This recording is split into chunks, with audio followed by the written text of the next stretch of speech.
या वर्षाला आपण पाहिलात की उन्हाळा कडक आहे। आताच 9 लोक उष्माघातामध्ये, आता याच कालचा आकडा आलेला की 9 लोक उष्माघातामध्ये त्याच्यामध्ये मृत्युमुखी पडलेत असं पद्धतीची बातमी आली। अध्यक्ष महाराज, माझा या ठिकाणी एवढंच म्हणणं आहे की ही सगळी जुन्या काळातली ब्रिटिशकालीन तलाव आहेत आणि याला एक आपल्याला राज्य शासनाच्या माध्यमातून या सगळ्या गोष्टीची एक निधी उपलब्ध आपण करून दिली तर हा प्रश्न आपल्याला निकाली काढता येईल। आणि महत्त्वाचं आहे की आपण मीटिंग लावून किंवा मंत्र्यांकडून पत्र पाठवून आपण सांगितलेलं आहे।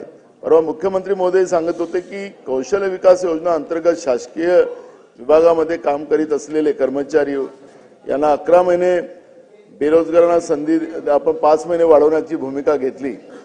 अध्यक्ष महाराज, त्यांच्या तीव्र भावना आहेत आणि ह्या तीव्र भावना शासनाने समजाव्यात विविध विभागामध्ये। आणि आपण आपली भाषणं पण माझ्याजवळ आहेत, मुख्यमंत्री महोदयांचं आहेत, एकनाथ शिंदे साहेबांचं आहे, आपले लोढा साहेबांची भाषणं आहेत की त्यावेळेस आपण सांगितलं की आपण त्या विभागामध्ये यांना स्थापित करू अशा पद्धतीची आपण भूमिका मांडली होती त्यांच्या मेळाव्याला जाऊन।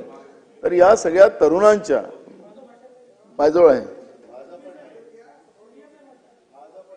नाही तुमचं नाही म्हटलं मी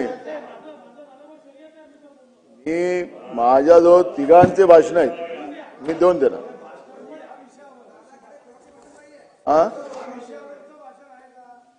याच मी चुकी रेकॉर्ड आणत आहे। नाना भाऊ, चुकीचं रेकॉर्डवर नको म्हणून सांगतो, पहिल्या दिवशीपासून भूमिका मी मांडली आहे की 11 महिन्याच्या वर देता येणार नाही। पहिल्या दिवशीपासून ही भूमिका माझी पहिल्या दिवशीपासून आहे की 11 महिन्याच्या वर देता येणार नाही, कारण हे अप्रेंटिस आहे, अप्रेंटिस मध्ये 11 महिन्याच्या वर देता येत नाही।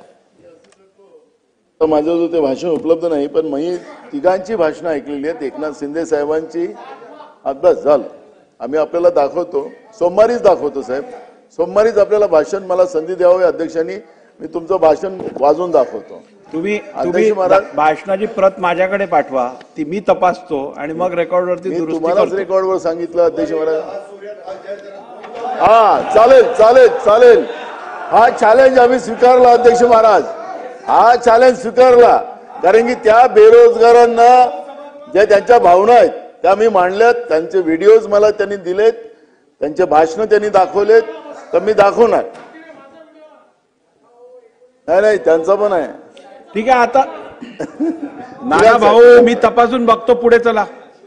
अध्यक्ष महाराज, ठीक आहे, आपल्याला मी त्यांची भूमिका मांडलेली आहे, त्यांनी दाखवलेले व्हिडिओ, त्यांनी ऐकवलेले मी ते सांगितलेले आहे, पण आपण माननीय यांनी आपण सांगितलंय की औद्योगिक आणि याच्यामध्ये एक विषय असा आहे की यामध्ये जे औद्योगिक प्रशिक्षण संस्थेतील विद्यार्थ्यांना निर्वाण भत्ता न मिळणे, तसेच साकोली व लाखनी औद्योगिक प्रशिक्षण संस्थांमध्ये टेक्निकल ब्रँचेस रेट कमी असणे याबाबतची कारवाई करण्याची उपाययोजना मी या ठिकाणी सांगितलेली आहे। अध्यक्ष महाराज, या विविध योजनेच्या अंतर्गत मला असं वाटतं की दादा आपल्याकडेच